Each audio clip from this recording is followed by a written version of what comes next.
Concurseriano e concurseriano do meu Brasil, voltamos novamente aí com a nossa aula 6 aí do Estatuto da UFRJ.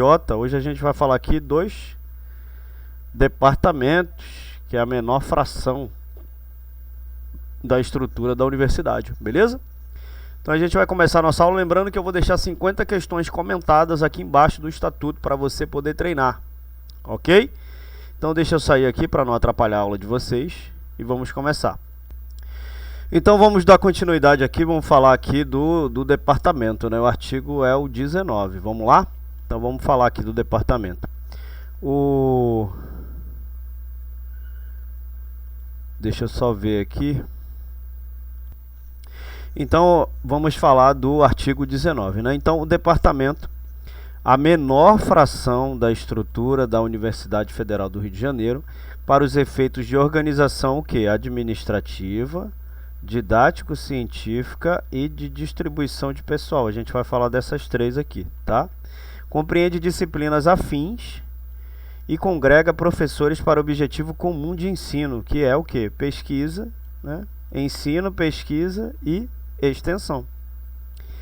Então, o departamento ele é considerado, né, a menor unidade de organização dentro da estrutura da UFRJ. Então isso significa que a universidade ela é dividida em vários departamentos, né? Cada um com sua área de atuação específica.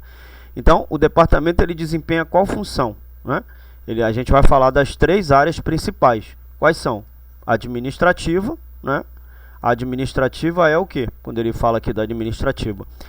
O departamento é uma unidade administrativa que lida com gestões relacionadas ali à gestão interna, né? Como alocação de recursos, gerenciamento de pessoal e orçamento. A parte de didático-científica, né, ela é responsável por agrupar disciplinas afins, o que significa que os departamentos reúnem professores e estudantes que compartilham interesses e objetivos comuns em termos de ensino, pesquisa e extensão. E também tem a distribuição de pessoal. Então o departamento eles são responsáveis ali por coordenar e distribuir o pessoal docente, que são os professores, né? Que atua ali em sua área de conhecimento. Então isso envolve atribuir professores a cursos específicos, né? Supervisionar atividades de ensino e pesquisa, entre outras responsabilidades relacionadas à distribuição de recursos humanos. Então, os departamentos eles reúnem professores, né, que têm interesses e objetivos comuns em relação ao ensino, a pesquisa e extensão em uma área específica de conhecimento. Então, essa congregação de professores permite o quê? A colaboração e o compartilhamento de conhecimento, além de promover o desenvolvimento acadêmico e científico. Então, em resumo, para a gente resumir esse artigo, um departamento na UFRJ é uma unidade organizacional que reúne professores e estudantes com interesses acadêmicos semelhantes em uma área específica de conhecimento. Então, ele desempenha um papel fundamental na gestão administrativa e acadêmica da universidade. Vai facilitar o quê? A coordenação das atividades de ensino, pesquisa e extensão em disciplinas afins. Show de bola? Maravilha. Então, aqui no artigo 20, ele fala: o departamento é dirigido por um chefe designado pelo diretor da unidade, né? Então, o departamento ele vai ser dirigido por um chefe que vai ser designado pelo diretor da unidade universitária mediante prévia indicação do corpo deliberativo pelo voto da maioria. Calma aí que eu errei. Pelo voto da maioria dos presentes. Então, a reunião convocada para este fim, sendo preferido, em caso de empate, o mais antigo da categoria. Então, vamos entender, né? O chefe de um departamento ele é responsável por liderar e administrar as atividades do departamento em questão. Então, essa função ela é de grande importância. Por quê? Porque vai envolver a gestão de recursos, né? O planejamento de atividades acadêmicas, a coordenação de docentes, né? E muitas vezes a representação do departamento perante outras instâncias da universidade. Então, o processo de escolha desse chefe do departamento ele é detalhado, né?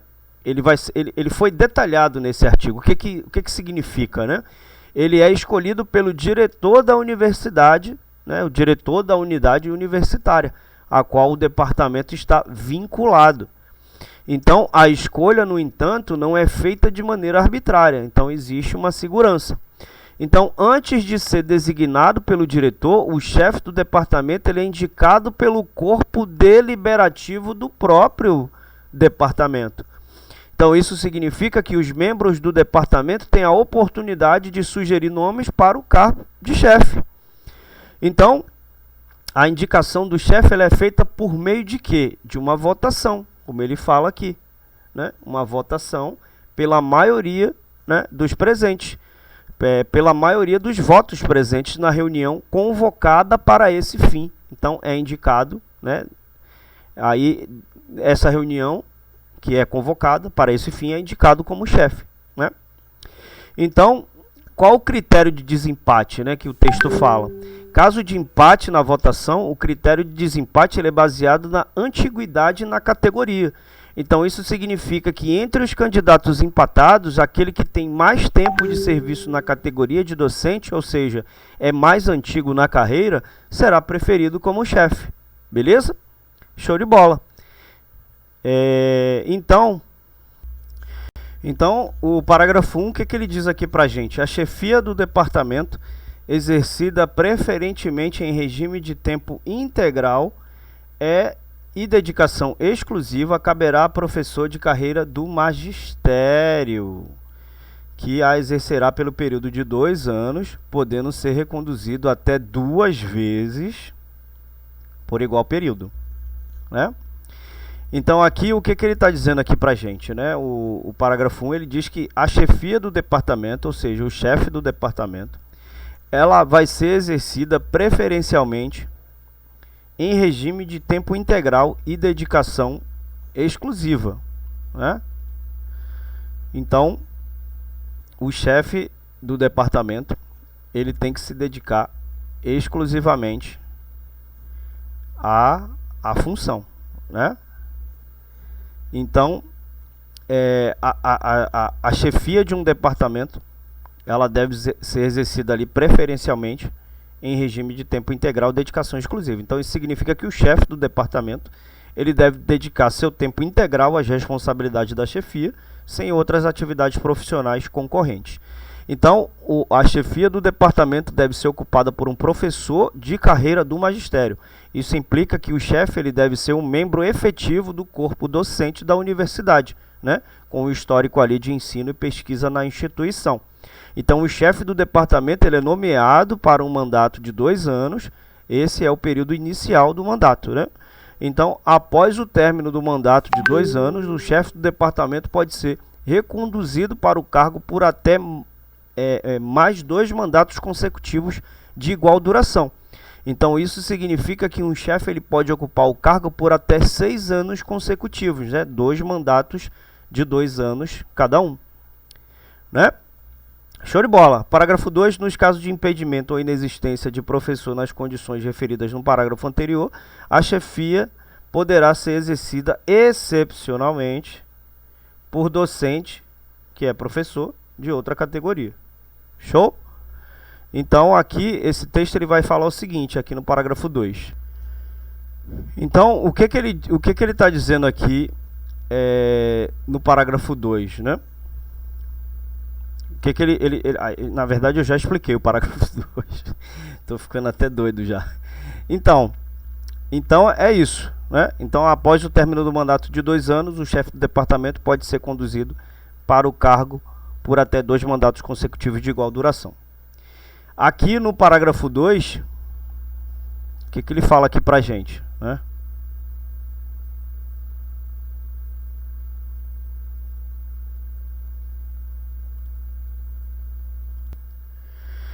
Então vamos lá, galera. Perdão, deu um bug aqui no computador.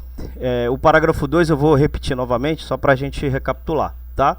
Então, nos casos de impedimento ou inexistência de professor nas condições referidas no parágrafo anterior, a chefia poderá ser exercida excepcionalmente por docente de outra categoria.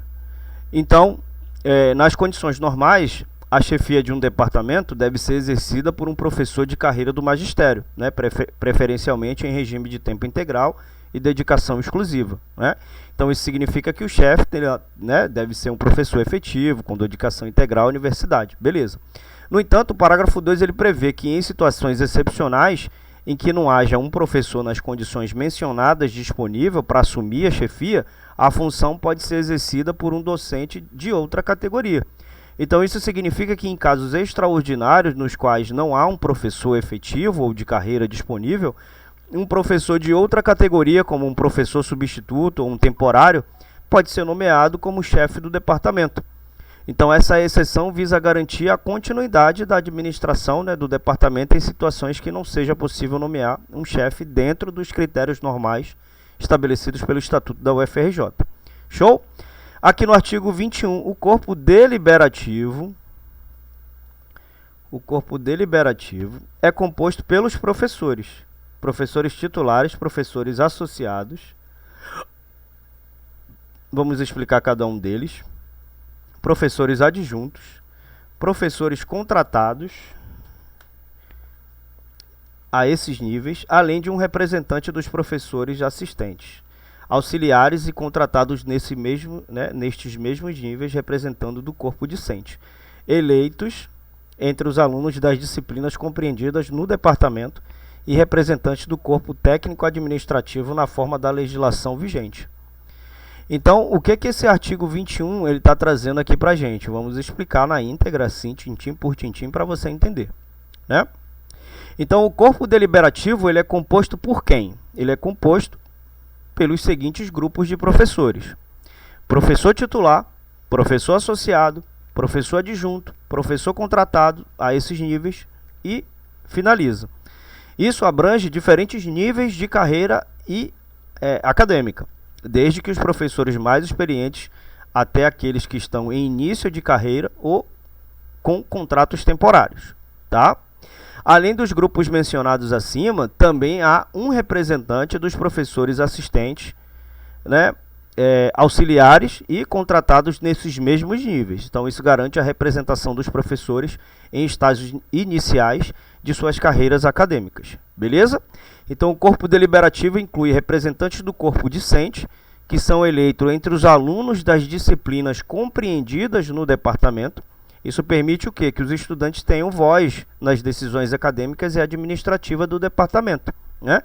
Então, o corpo deliberativo também inclui representantes do corpo técnico-administrativo, de acordo com as normas da legislação vigente. Então, isso assegura que os funcionários administrativos da universidade também tenham representação nas decisões do departamento. Então, em resumo, para a gente resumir, o corpo deliberativo de um departamento na UFRJ ele é composto por quem? Por uma ampla gama de membros. Isso inclui quem? Professores de diferentes categorias, né? E também tem os representantes dos estudantes e representantes dos funcionários administrativos. Então, essa diversidade de representação visa garantir ali uma participação democrática nas decisões relacionadas ao funcionamento e às atividades do departamento. Maravilha?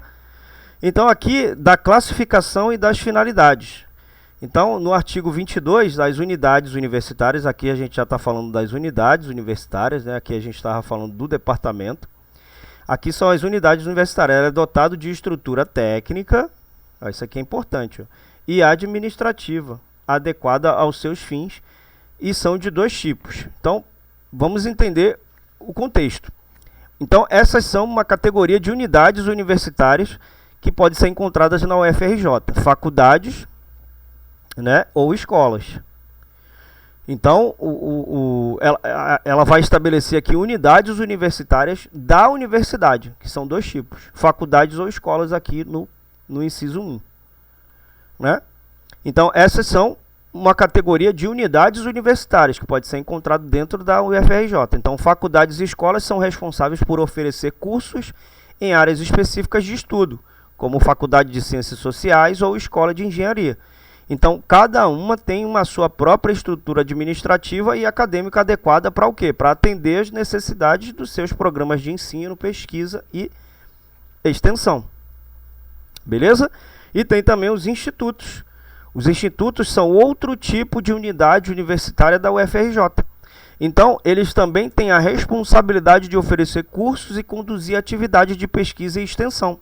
mas podem estar organizados de maneira diferente em termos de estrutura administrativa e áreas de foco acadêmico. Por exemplo, o Instituto de Biologia pode concentrar-se em estudos relacionados à biologia, enquanto o Instituto de Matemática pode focar em matemática e disciplinas relacionadas.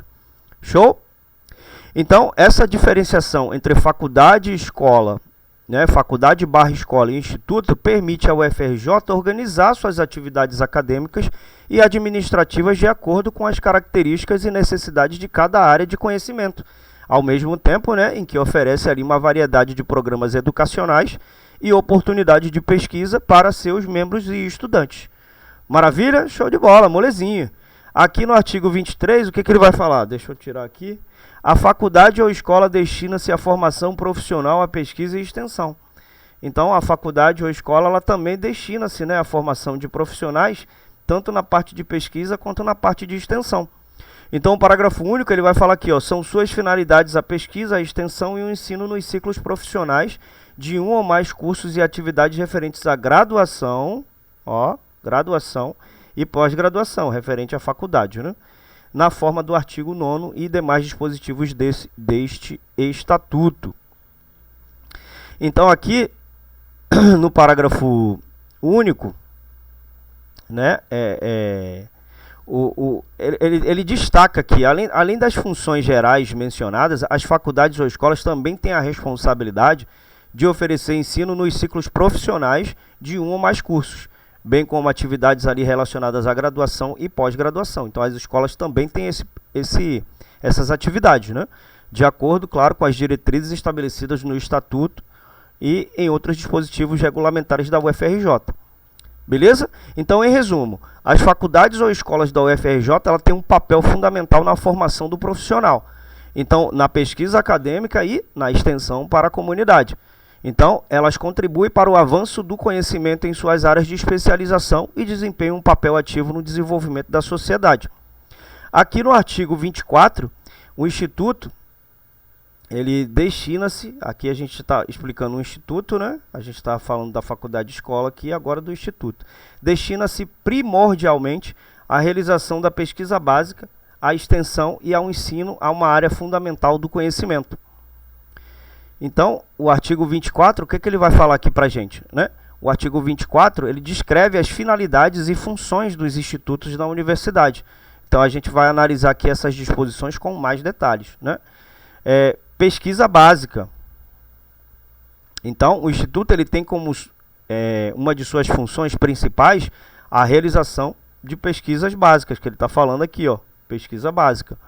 Então, isso significa que ele é responsável por desenvolver estudos e pesquisas que não necessariamente têm uma aplicação prática imediata, mas que contribuem ali para o avanço do conhecimento em uma área específica, né? Ele fala da extensão também, como todo o estatuto fala da extensão, assim como as faculdades ou escolas, os institutos também têm a missão de promover a extensão universitária. Então, isso envolve a realização de atividades que conectam a universidade com quem? Com a comunidade em geral. Aí vai levar o conhecimento acadêmico para além dos limites da universidade, como a gente já estudou, né? E ao ensino, né? Então, os institutos desempenham um papel importante no ensino. Então, isso inclui a oferta de cursos de graduação, pós-graduação. Além disso, eles podem cooperar com faculdades ou escolas para oferecer disciplinas relacionadas a ciclos profissionais. Show? Beleza. Então, os institutos eles são responsáveis por instituir e desenvolver planos, programas e projetos de pesquisa e aplicação de conhecimento. Então, isso significa que eles são centros de excelência em pesquisas em suas áreas de atuação. Então, os institutos também têm a responsabilidade de prestar assistência técnica a outras unidades e órgãos da universidade. Além disso, eles podem colaborar com entidades públicas ou privadas por meio de convênios ou ajustes. Show? Maravilha! Então aqui, deixa eu ver aqui. Meu computador agora ficou lento.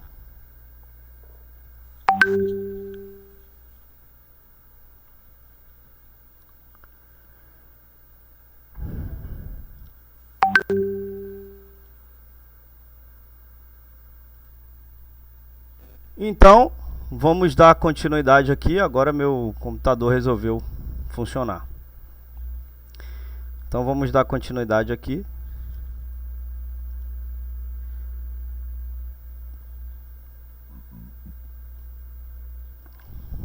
Então, a gente vai falar agora das finalidades do Instituto, né? Quais são as finalidades do Instituto? Show?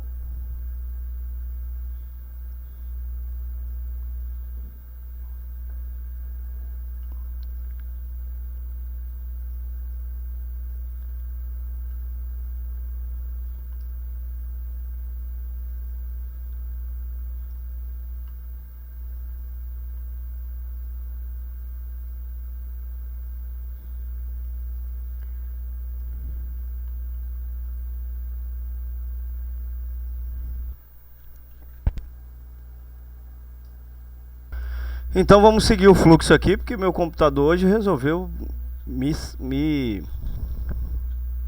irritar, mas ele não vai conseguir não. Vamos lá. Então são finalidades do Instituto. Então o ensino básico para toda universidade. Então o Instituto ele é responsável por oferecer cursos que servem como base para outros cursos em toda a universidade.